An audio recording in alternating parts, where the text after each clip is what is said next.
नमस्कार विद्यार्थी मित्रांनो आणि पालकांनो, बाळांनो, आजचा हा व्हिडिओ खूपच महत्त्वाचा व्हिडिओ असणार आहे, खूप सिरियस व्हिडिओ असणार आहे. प्लीज हा व्हिडिओ तुम्ही तुमच्या पालकांसोबत बघा, जेणेकरून ही गोष्ट जर पुन्हा झाली तर आपल्याला आवाज उठवावा लागेल. बाळांनो, ऑलरेडी पर्सेंटाईल स्कॅम झालेला आहे. ऑलरेडी आपल्या नॉर्मलायझेशन प्रोसेसमुळे विद्यार्थ्यांचे पर्सेंटाईल घसरलेले आहेत. ठीक आहे, ऑलरेडी लास्ट इयरला जी गोष्ट झाली होती ती यावर्षी नको घडायला. ठीक आहे, डिटेल पर्सेंटाईल स्कॅम आपल्याला बघायचा आहे, जेणेकरून 19 तारखेला तुमची प्रोव्हिजनल मेरिट लिस्ट येणार आहे, त्याच्यामध्ये आपल्याला बदलाव पाहिजे. ठीक आहे, प्लीज व्हिडिओला पूर्ण बघा, मध्ये स्किप नका करू. चॅनलला सबस्क्राईब करा. जोपर्यंत तुमचं एक बेस्ट लेवलच्या कॉलेजमध्ये ऍडमिशन नाही होऊन जात तोपर्यंत मी तुमच्या सोबत असेल. बाळांनो, माझे व्हिडिओज तुमच्यापर्यंत पोहोचले पाहिजे, कोणतीही सीईटी सेलची अपडेट नको मिस व्हायला, म्हणून चॅनलला सबस्क्राईब करून ठेवा. व्हॉट्सअप ग्रुपला जॉईन करा. कॅप राऊंड रिलेटेड सगळे अपडेट्स व्हॉट्सअप ग्रुपला येतात. व्हॉट्सअप ग्रुप फुल होईल त्याआधी जॉईन करा. ठीक आहे, एक्झॅक्टली काय झालं होतं ते बघा. बाळांनो, हा आता एक स्नॅपशॉट आहे. ठीक आहे, पूर्ण तुमच्या मेरिट लिस्टचा. ठीक आहे, इथं मेरिट नंबर असतो म्हणजे तुमची रँक. फॉर एक्झाम्पल 2 लाख विद्यार्थी जर सीईटी मध्ये बसले तर पहिली रँक कोणाची, दुसरी कोणाची, 5वी कोणाची, 7वी कोणाची, 10वी कोणाची, अशा पद्धतीने 1 ते 2 लाख पर्यंत पूर्ण रँक निघेल तुमची. ठीक आहे, आता इथं मी काही महत्वाच्याच रँक घेतलेल्या आहेत. बाळांनो, तुम्हाला दिसत असेल 1, 2 डायरेक्ट, त्यानंतर 5, त्यानंतर 12वी. ठीक आहे, कारण महत्वाच्या रँक घेतल्या ज्या तुम्हाला दाखवायच्या आहेत. ठीक आहे, इथं विद्यार्थ्याचा ऍप्लिकेशन आयडी, त्याचा जो ऍप्लिकेशन आयडी, जसा तुमचा ऍप्लिकेशन आयडी क्रिएट झाला असेल आता. ठीक आहे, त्यानंतर त्याचे पर्सेंटाईल मार्क्स. ठीक आहे, त्यानंतर त्याचे एमएसटी सीईटी मध्ये पीसीएम चे पर्सेंटाईल. ठीक आहे, त्यानंतर त्याचे एमएसटी सीईटी मध्ये फिजिक्सचे पर्सेंटाईल. ठीक आहे, हे मॅथचे पर्सेंटाईल आहे, ते फिजिक्सचे पर्सेंटाईल आहे. एचएससी बोर्डाचे पर्सेंटेज, एचएससी बोर्डाचे मॅथचे पर्सेंटेज, फिजिक्सचे पर्सेंटेज, अशा पद्धतीने तुमचे मेरिट लिस्ट मध्ये या सगळ्या गोष्टी येतात. बाळांनो, है ना. आता मागच्या वर्षी जो विद्यार्थी पूर्ण महाराष्ट्रात पहिला आला होता मेरिट लिस्ट नुसार, त्याचे पर्सेंटाईल किती होते मॅथ्स मध्ये, सीईटी मध्ये 100 पर्सेंटाईल. ऑब्व्हियसली त्याचे 100च असतील म्हणून तो पहिला आहे, बरोबर.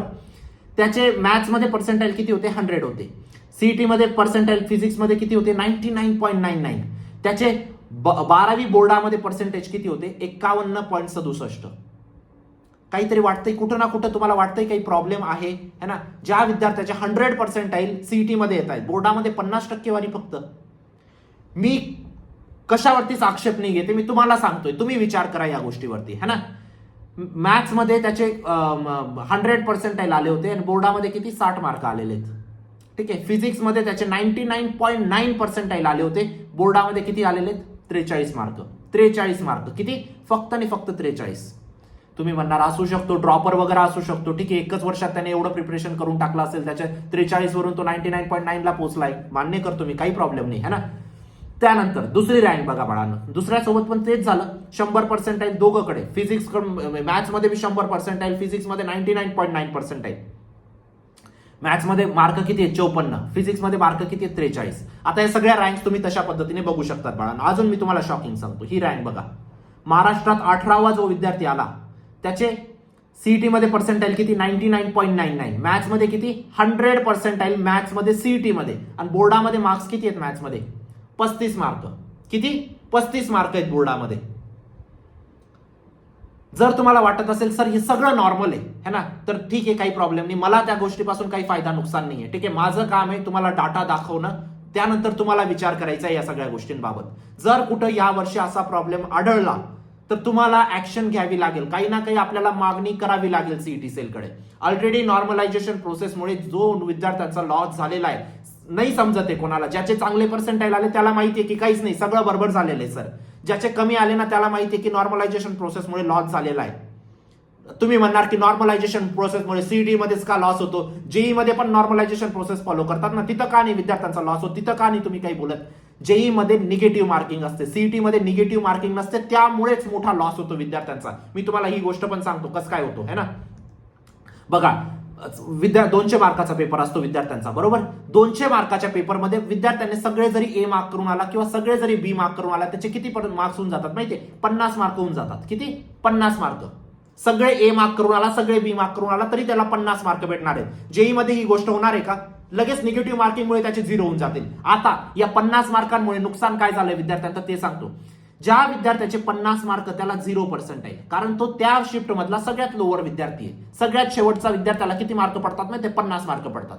का, म्हणून विद्यार्थ्यांचे 62 मार्कावरती त्यांना 2 पर्सेंटाईल, 3 पर्सेंटाईल, 10 पर्सेंटाईल, 15 पर्सेंटाईल असे आलेले आहेत. का, कारण हे नॉर्मलायझेशन प्रोसेसमुळे. आता त्या विद्यार्थ्याने एएम नव्हते मार्क केलेले, त्याने तर स्वतःहून डोकं लावून अभ्यास केला होता, तरी त्याचे 50 मार्क आले होते, तरी त्याला 2-4 पर्सेंटाईल. हे होतं नॉर्मलायझेशन. आता ठीक आहे, ज्यांचे चांगले आले त्यांना तर हेच वाटतं की नाही, काहीच नाही, काहीच प्रॉब्लेम नाही झालाय, सगळ्या गोष्टी व्यवस्थित आहेत. ठीक आहे, ज्या गोष्टी झाल्या त्या झाल्या. आता पुढे या गोष्टींकडे लक्ष द्या, तुम्हाला पण लक्ष देणं गरजेचं आहे बाळांनो, है ना.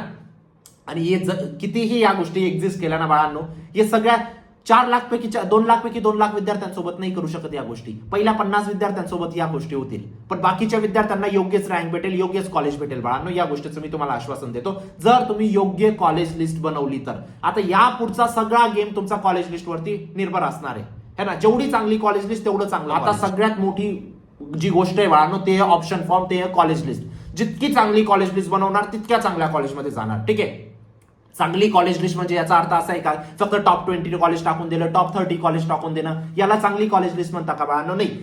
तुम्ही जे कॉलेज टाकताय ते तुमच्या पर्सेंटाईल नुसार असले पाहिजे, तुमच्या कॅटेगरीनुसार असले पाहिजे, तुमच्या युनिव्हर्सिटीनुसार असले पाहिजे, तुम्हाला जी ब्रांच हवी आहे त्यानुसार असले पाहिजे, तुमच्या रिझर्व्ह कॅटेगरीनुसार असले पाहिजे. लेडीज आहे तर लेडीजच्या हिशोबाने वेगळे कॉलेज असले पाहिजे रँकनुसार. ठीक आहे, हे सगळे फॅक्टर तुम्हाला अनालिसिस करावे लागतात कॉलेज लिस्ट बनवताना. फक्त असं नाही की गुगलवरून काढून घेतले टॉप 20 कॉलेज, टॉप 30 कॉलेज, कोणतंच कॉलेज लागणार नाही. आणि प्रत्येक विद्यार्थ्याला कॅप राऊंड मध्ये कोणतं ना कोणतं कॉलेज लागलं पाहिजे. ठीक आहे, वाटल्यास तर बेटरमेंट करू आपण राऊंड 2, राऊंड 3, राऊंड 4 ला, पण कोणतं ना कोणतं कॉलेज हातात पाहिजे. किंवा कारण कॅप राऊंड 2, 3, 4 ला सीट्स खाली नसतात जास्त, है ना. या गोष्टीला समजून घ्यायचंय. कॉलेज लिस्ट तुमचा कोर आहे बाळांनो. कॉलेज लिस्टच तुम्हाला पहिल्या राऊंड मध्ये ऍडमिशन मिळू शकते. ठीक आहे, फॉर एक्झाम्पल तुमचे 60% आले, तुम्ही जर टाकून ठेवले गुगलवरची काही लिस्ट काढून ठेवली तुम्ही, COEP, व्हीजीटी, Walchand, PICT, VIT, केजीएसओमॅटी, Sangli, ताडोमल, एसपीआयटी असे कॉलेजेस टाकून ठेवले. टोटल 400 कॉलेजेस आहेत आणि तुम्ही कोणते टाकले? सीओईपी, व्हीजीटी आहे तुमचं.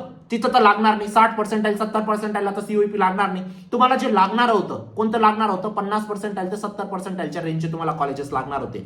जर तुमची जी पर्सेंटाईल आहे तिच्या +10 -10 तुम्हाला करावं लागतं, है ना. तेवढी रेंज तुम्हाला ठेवावी लागते. या पर्सेंटाईलचे कॉलेजेस सुद्धा तुम्हाला राऊंड 2 ला लागणार नाही, कारण राऊंड 1 ला विद्यार्थ्यांनी बुक करून घेतलेले असतील हे कॉलेजेस. जे लागणारे होते ते पण तुम्हाला लागत नाही. का? चुकीच्या कॉलेज लिस्टमुळे. या गोष्टीला समजून घ्या बाळांनो. आणि जर तुम्ही योग्य कॉलेज लिस्ट पण बनवली, भरपूर आता विद्यार्थ्यांनी लास्ट इयर योग्य कॉलेज लिस्ट बनवली पण प्रिफरन्स चुकवली, एक कॉलेज खाली वरती झालं, तुमचं ऍडमिशन कॅन्सल होऊन जातं. विद्यार्थ्याने वरती डीवाय पाटील टाकून ठेवलं, खाली व्हीआयटी टाकून ठेवलं. त्याला डीवाय पाटील लागणार होतं, सॉरी व्हीआयटी लागणार होतं, तरी त्याला डीवाय पाटील लागलं. का? फक्त एक ऑप्शन वरती टाकून ठेवला. नेक्स्ट राऊंडला व्हीआयटीला कोणतं सीट अवेलेबल नव्हतं. या सगळ्या चुका तुमच्याकडून नको व्हायला बाळांनो. यासाठी आपण महाराष्ट्राची नंबर 1 पर्सनल काउन्सिलिंगची बॅच सुद्धा लॉन्च केलेली आहे. तुमची कॉलेज लिस्ट वगैरे सगळ्या गोष्टी आम्ही बनवतो. तुमचे पर्सेंटाईल, कॅटेगरी, कोणत्या सिटीमध्ये ऍडमिशन हवंय, कोणत्या ब्रांचमध्ये हवंय, सगळ्या तुमच्या रिक्वायरमेंट समजून प्रत्येक कॉलेजमध्ये चेक केलं जातं कुठं तुमचा नंबर लागतोय. त्यानुसार तुमची कॉलेज लिस्ट वगैरे बनते. तीच लिस्ट तुम्हाला सीईटी सेलला सबमिट करायची असते, जेणेकरून एक कमी पर्सेंटाईलला पण आपल्याला चांगल्यातलं चांगलं कॉलेज लागण्याचे चान्सेस वाढून जातात बाळांनो. तुम्ही लास्ट इयरचे रिझल्ट बघू शकता, विद्यार्थ्यांचे खूप कमी पर्सेंटाईल होते, तरी त्या टॉप टियर कॉलेजेसमध्ये शिकताय. का? फक्त योग्य काउन्सिलिंग केली, योग्य कॉलेज लिस्ट बनवली, काउन्सिलिंग मधून त्यांनी कॉलेज लिस्ट वगैरे बनवली, कॅप राऊंड व्यवस्थित काउन्सिलिंग मधून खेळले, स्पॉट राऊंड, आयएलएस राऊंड पर्यंत आम्ही त्यांच्या सोबत होतो. फ्रीज कसं करायचं, फ्लोट कसं करायचं, नेक्स्ट राऊंडला कसं जायचं, मागच्या राऊंडचं कॉलेज कसं रिटेन करायचं, या सगळ्या गोष्टी आपण काउन्सिलिंग मध्ये व्यवस्थित सांगतो बाळांनो. ठीक आहे, व्यवस्थित त्यांची कॉलेज लिस्ट बनवली. आतापासून तर सप्टेंबर एंडिंग पर्यंत त्यांच्या सोबत होतो आणि तुमच्या सोबत पण राहणार.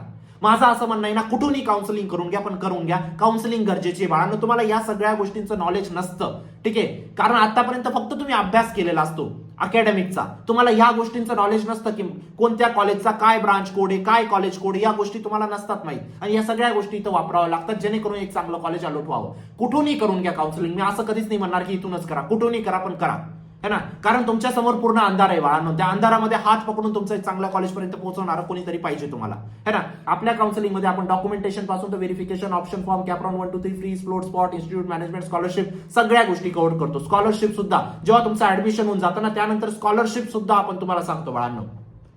2 ते 3 लाख रुपये फीज होती मागच्या वर्षी विद्यार्थ्यांची, काही विद्यार्थ्यांची, त्यांची फीज 0 झाली. फक्त योग्य स्कॉलरशिप त्यांच्यापर्यंत पोहोचवल्या, है ना. हा, ते होते त्या एलिजिबिलिटी मध्ये म्हणून त्यांना त्या भेटल्या, ऑब्व्हियसली गोष्ट आहे. ठीक आहे, एक पर्सनल काउन्सिलर सुद्धा तुम्हाला अपॉइंट केले जातात बेटा. एनी टाइम तुम्ही त्यांना कॉल करू शकतात, मेसेज करू शकतात, सगळे तुमचे डाऊट्स क्लिअर करू शकतात, है ना. तुमची कॉलेज लिस्ट वगैरे सगळ्या गोष्टी आम्ही बनवतो. जरी हाय पर्सेंटाईल असतील, लो पर्सेंटाईल असतील, best college list, best counselling तुम्हाला बेस्ट कॉलेज पर्यंत पोहोचवेल, या गोष्टीची मी तुम्हाला खात्री देतो. काही अडचण असेल तुम्ही या नंबरला व्हॉट्सअप नक्कीच करा बाळांनो. तुमच्या आयुष्याचा प्रश्न, इथं चूक नका करू. इथं एक चूक तुम्हाला नेक्स्ट 3 महिन्यांनी बाळांनो, नेक्स्ट 4 वर्ष भोगावे लागेल, नेक्स्ट 4 वर्षांनी, नेक्स्ट 20 वर्ष भोगावी लागेल.